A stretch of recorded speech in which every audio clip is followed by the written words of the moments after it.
Recentemente aqui no canal eu fiz um vídeo falando sobre os principais e os maiores vilões de Game of Thrones e das Crônicas de Gelo e Fogo.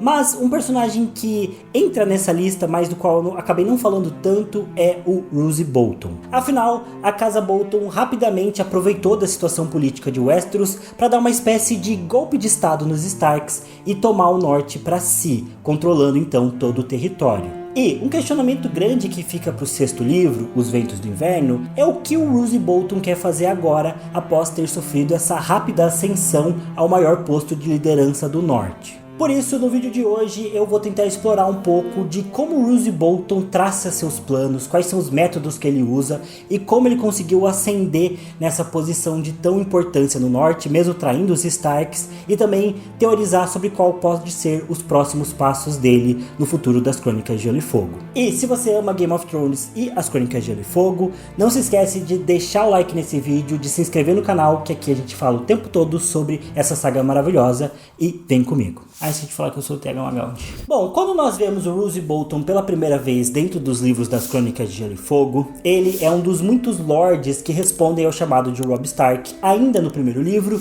e parte em direção a Winterfell para se juntar ao exército nortenho. Como a Casa Bolton é uma das mais poderosas do norte e também dada a juventude e inexperiência do Robb Stark, o Roose é um dos senhores que demanda o posto de liderança do exército nortenho. Contudo, essa proposta acabou sendo recusada, já que o próprio Robb Stark decidiu liderar suas tropas e então os nortenhos se uniram e marcharam para o sul. Eventualmente, porém, o Robb também decidiu tomar uma decisão estratégica em determinado momento e dividiu suas forças, entregando parte do comando para o Roose Bolton. Isso acontece ainda no primeiro livro e pouco antes das batalhas da Guerra dos Cinco Reis começar de fato. Mas beleza, o Roose conseguiu um posto de liderança dentro do exército do norte. Mas afinal, quem é o Roose Bolton? Bom, ele é um homem bastante peculiar para dizer o mínimo. Nos livros, o próprio Robb diz que o Roose Bolton dá calafrios nele, porque o Roose sempre age de um modo calmo demais, quase sinistro, com sua voz sussurrante, sua pele pálida e seus olhos de um azul gelado. De um modo geral, ele é um cara descrito como tendo uma personalidade muito fria e bem pouco convidativa, o que gera uma certa aura de até medo que ele passa para as outras pessoas. E uma das coisas que contribui para essa impressão sobre o Roose são os rumores sobre os calabouços do Forte do Pavor, que é a sede da Casa Bolton, onde, segundo contam os rumores, os criminosos e dissidentes das terras dos Boltons são esfolados vivos. A verdade é que a Casa Bolton sempre foi a segunda casa mais poderosa do norte. Eles se denominavam os Reis Vermelhos e os seus domínios incluíam as regiões que se estendiam do Rio Último até a Faca Branca e também até as colinas Cabeça de Carneiro. E, dado todo esse poder, os Bolton conseguiram ser a última casa a se submeter ao controle dos Starks. E durante séculos, os Reis Vermelhos dos Bolton disputaram o território do norte contra os Reis do Inverno. Inclusive, em tempos passados, dois Reis Vermelhos, o Royce II e o Royce IV, chegaram a saquear o Winterfell após vencerem guerras importantes. É dito até mesmo que os Boltons esfolaram vivos vários Starks e deixavam suas peles à mostra adornando o Forte do Pavor, bem básico. Segundo o rumor, alguns Lords Boltons até mesmo utilizavam peles de Starks e de outros inimigos capturados como casacos. Porém, a disputa entre Boltons e Starks chegou ao fim quando o último Rei Vermelho, o Rhaegar, o Caçador, se submeteu a Winterfell e uniu forças para impedir que os exércitos ândalos conquistassem o norte. Os nortenhos conseguiram preservar o seu território, mas isso custou aos Boltons a sua soberania. Por isso, com o passar dos séculos, eles voltaram a se rebelar pelo menos mais 4 vezes. Em todas essas situações, os Boltons foram contidos pelos Starks e foram obrigados a dobrar o joelho. Inclusive, na última tentativa de rebelião Bolton, o rei Carlon Stark puniu os Bolton tomando parte do seu território e usando as suas terras para construir a fortaleza de Carhold, fundando a casa Karstark. Depois disso, os Bolton permaneceram fiéis, mesmo quando os Starks dobraram os joelhos para o Aegon, o Conquistador, e não voltaram a se rebelar contra os lobos. Inclusive, mesmo quando Ned Stark convocou suas forças para apoiar o Robert Baratheon e enfrentar os Targaryen, os Bolton também atenderam ao seu chamado. Por isso, mesmo se sentindo nervoso na presença do Roose, o Robb sabia que os Bolton eram um aliado importante para sua causa e ele também entendia que precisava confiar na experiência do Roose Bolton e também na sua capacidade de liderança. Entre os senhores nortenhos do Robb, o grande John Umber, por exemplo, seria um aliado mais fiel, mas também era um homem mais impulsivo, enquanto o Roose tinha essa fama de ser frio e calculista em tudo que fazia. Por isso, o Robb escolheu ele para liderar uma parcela do seu exército num ataque surpresa contra as forças do Tywin Lannister lá no ramo verde do Rio Tridente. Os Lannisters nessa situação tinham a vantagem numérica, mas o Roose atacou eles de surpresa pela noite. Inclusive, vale mencionar que essa batalha do ramo verde entre a parcela do exército nortenho liderado pelo Roose Bolton e as forças dos Lannisters lideradas pelo Tywin é o primeiro confronto direto, entre Lannisters e Starks na Guerra dos Cinco Reis. A gente vê essa batalha acontecendo pela perspectiva do Tyrion, é aquela batalha na qual ele conhece a Shai na noite anterior e também onde ele lidera os clãs das Montanhas do Vale também ali para enfrentar os Starks. Quando essa batalha começou, o Lord Tywin acreditava que o Robb que estava liderando o exército nortenho num ataque impulsivo, mas na verdade ele se viu contra um experiente Roose Bolton que soube explorar esse erro de cálculo inimigo. No fim, o Roose perdeu a batalha do Ramo Verde porque o poderio Lannister era muito superior, mas o objetivo tinha sido cumprido, já que aquela batalha era uma distração. Enquanto o Tywin lutava contra o Roose, o Robb liderava a maior parte do exército nortenho contra o Jaime Lannister, que tinha cercado Corre Hill, libertando o castelo e ainda capturando o herdeiro Lannister. Muita gente acredita que já nesse momento da batalha do Ramo Verde, Roose já planejava atrair o Robb Stark e tinha perdido a batalha de propósito, mas o próprio George R. R. Martin já negou essa teoria. A verdade é que a derrota aqui já era prevista, já que foi tudo uma manobra estratégica para distrair o Tywin. Além disso, o Roose provavelmente queria muito vencer esse confronto, já que se ele tivesse vencido, a sua fama teria se espalhado por toda Westeros. Afinal, ele seria o homem que venceu o grande Tywin Lannister, mesmo estando em menor número. A verdade é que nesse momento, o Roose Bolton ainda estava explorando as suas possibilidades. Ele estava jogando o jogo dos tronos, calculando a cada momento qual a melhor jogada política para sua ascensão. Como o próprio George R. R. Martin falou sobre o personagem, abre aspas, se você reler todas as cenas de Roose com atenção, eu acredito que você vai enxergar a cena de um homem mantendo todas as suas opções em aberto, pelo máximo de tempo possível. Um homem se esgueirando, cobrindo seus rastros, pronto para pular para qualquer lado. Fecha aspas. Bom, a verdade é que Roose Bolton é um homem que não corre riscos, mas que toma decisões muito bem calculadas. Ele não se importa tanto com lealdade e durante todos os livros está sempre tentando abocanhar o máximo de benefícios possíveis para si mesmo e para sua casa. Porém, ele sempre faz isso tentando correr o menor número de riscos possíveis. E os livros oferecem inúmeros exemplos desse traço de personalidade do Roose.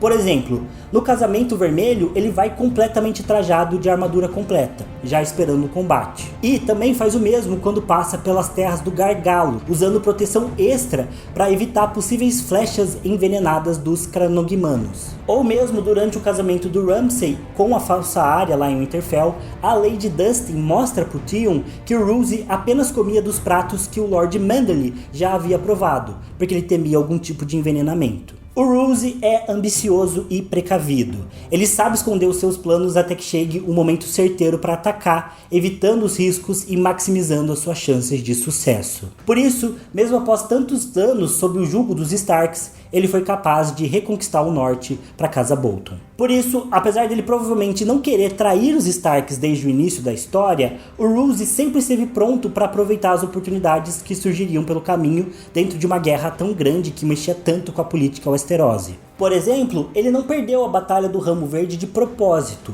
mas as maiores baixas do Exército do Norte nessa batalha foram de soldados das casas Caryn, Manderly e Hornwood, todas casas muito leais aos Stark. Inclusive, o Lord Hornwood faleceu nessa batalha e o Ramsay, o filho do Roose, logo partiu para forçar a viúva Hornwood em casamento para tomar as terras dela para os Bolton. Provavelmente, o Roose não planejou a morte do Lord Hornwood e de seus herdeiros durante a guerra, mas quando isso aconteceu, ele viu a oportunidade e acionou o Ramsay para tentar tomar as terras para sua família, ou seja, um grande oportunista. Depois, mais tarde na guerra, lá no terceiro livro, provavelmente quando Roose já planejava trair os Starks, ele viu a oportunidade de enviar parte do seu exército, quase todo composto pelas casas mais leais aos Starks, e sem nenhum soldado Bolton, até Val d'Ocaso, onde os Lannisters tinham preparado uma grande armadilha. Essa parcela do exército caiu na armadilha e foi algo que enfraqueceu bastante a força do Robb, sem de fato enfraquecer os Bolton.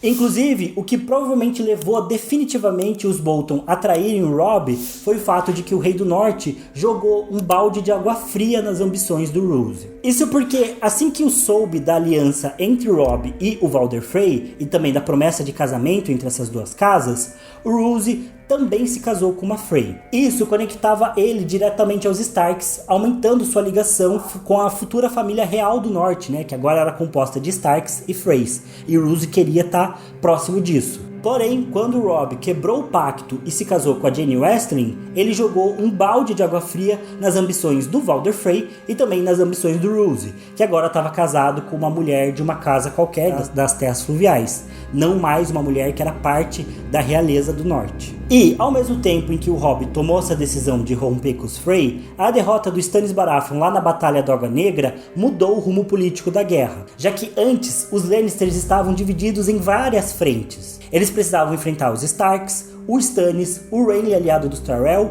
e também esperavam enquanto Dorne e o Vale de Arryn ficavam neutros. Porém, o Tyrion garantiu o apoio dos Martell, enviando a Myrcella como prometida ao príncipe Tristan.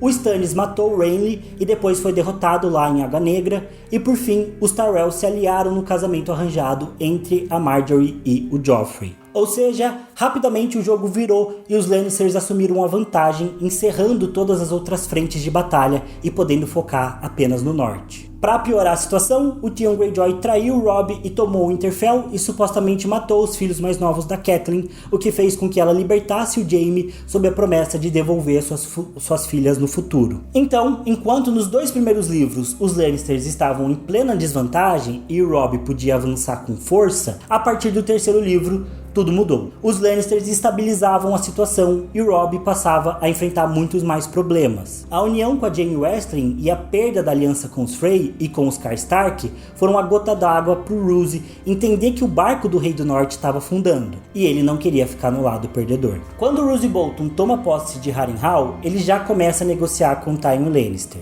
Por isso, ele envia os Glover e os Tallhart para aquela armadilha em Val d'Ocaso, fazendo com que essas forças sejam pegas pela uma união conjunta dos exércitos do Randyll Tarly e do Sir Gregor Clegane, para quem o Roose inclusive acaba deixando Harrenhal. E depois, o Roose mandou soltar o Jaime Lannister, que era um prisioneiro dos bravos companheiros, e mandou o rapaz escoltado para Porto Real. Nesse único golpe, o Roose conseguiu conquistar a confiança dos Lannisters e ainda reduziu boa parte das forças dos Starks sem chamar a atenção para si. E não parou por aí. Com parte das suas forças destruídas em Val d'Ocaso, a única esperança do Robb em retomar o norte dos Nascidos de Ferro era voltando a se aliar aos Frey. Por isso, ele negociou o casamento do Edmure Tully com a Roslyn Frey. O Roose então reuniu as suas forças e marchou calmamente até as Gêmeas para comparecer a esse casamento. Porém, no caminho, a sua retaguarda foi atacada. Porém, mais uma vez, os soldados Boltons não sofreram baixas e só os soldados mais lealistas aos Starks,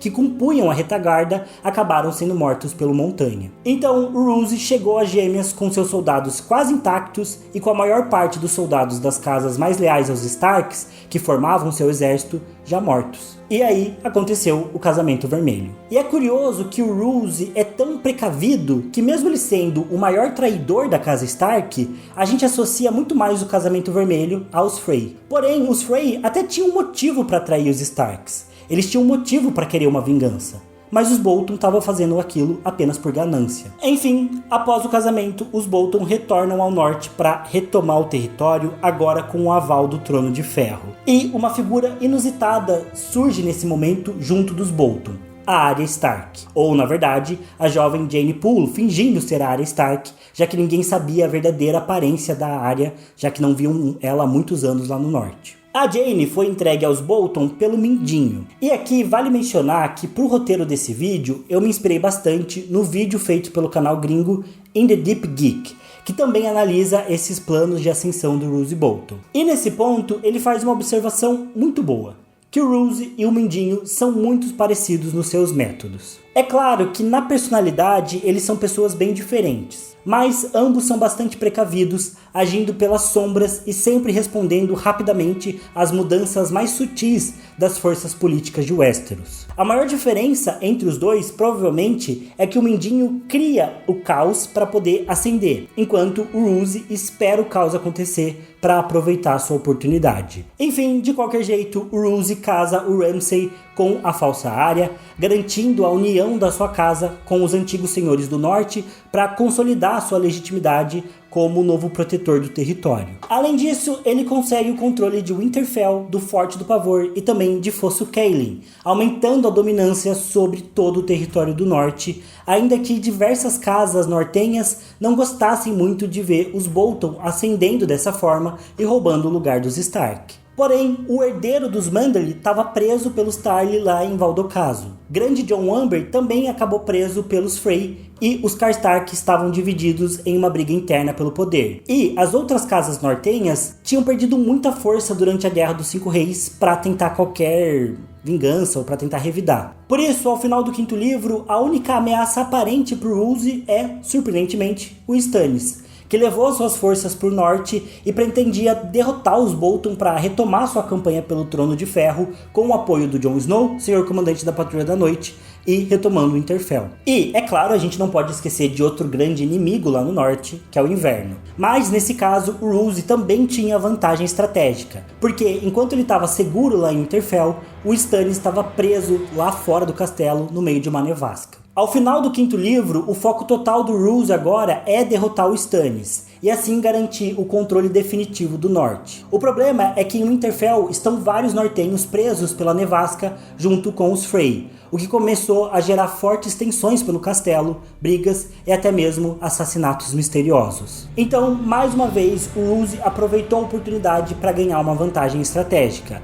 Ele enviou os Frey numa vanguarda para enfrentar o Stannis, aliviando a pressão em Winterfell e ainda usando outros soldados para enfraquecer o inimigo, enquanto mantinha os soldados da casa Bolton preservados. Eu já falei sobre o que deve acontecer do confronto entre Stannis e os Frey no meu vídeo da Batalha do Gelo, que vai estar no card, mas no geral é provável que o Stannis vença.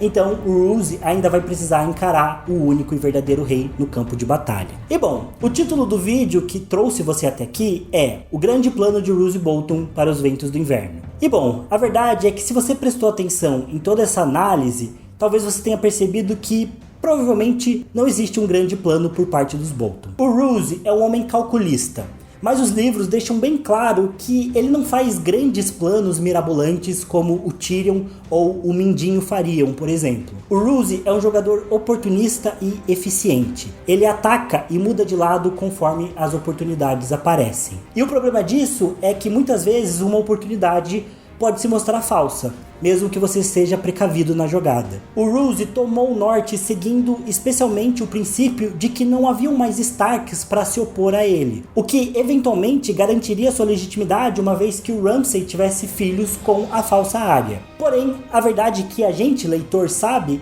é que ainda existem Starks para tentar retomar o Winterfell. A verdadeira Arya segue viva, ainda que em Bravos. O Bran também, embora esteja no norte da muralha, e mesmo a Sansa, que supostamente está casada com o Lannister, ainda assim poderia ganhar influência no vale para ameaçar os Bolton. E, mais ainda, os Manderly enviaram Davos para buscar o jovem Rickon em Skagos, vendo nele o verdadeiro herdeiro do norte. E ainda mais, existem muitas chances de que o Jon tenha sido legitimado pelo Robb, o que também uniria as casas do norte ao redor dele em desafio, conforme a gente viu acontecendo lá em Game of Thrones. Porém, ainda que existam todos esses desafios, pode ser sim que o Lord Roose Bolton ainda tenha uma última ambição em mente. Talvez, se ele conseguir derrotar o Stannis e assegurar o controle do território, ele possa declarar a si mesmo como novo rei do norte. Essa, inclusive, é a teoria da Lady Dustin. Ela mesma confessa isso ao Theon durante o período em Winterfell, lá no quinto livro. Lá, ela diz, abre aspas, "Verdade seja dita", ela falou,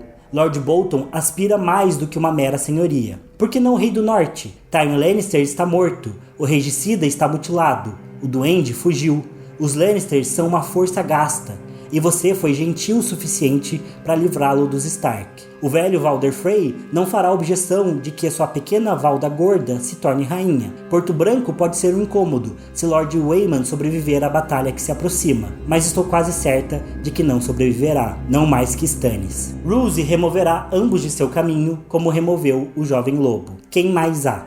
Fecha aspas. E bom, a gente sabe que a Lady Dustin é uma mulher bem conspiradora e que tem ideias bem ousadas, como a gente pode ver no meu vídeo sobre a grande conspiração dos Maestres. Mas, e se ela tiver certa? E se Roose quiser reinar no norte e tentar restabelecer o governo dos Reis Vermelhos? Bom, para isso, os Bolton teriam que derrotar o Stannis, acabar com a ameaça do Rickon e também derrotar um Jon Snow retornando dos mortos e ainda enfrentar uma possível oposição da Sansa com a ajuda do Vale de Arryn. Mas, afinal, o que ele tem a perder? O Roose sabe que ele já tá velho para os padrões de Westeros, tendo mais de 40 anos.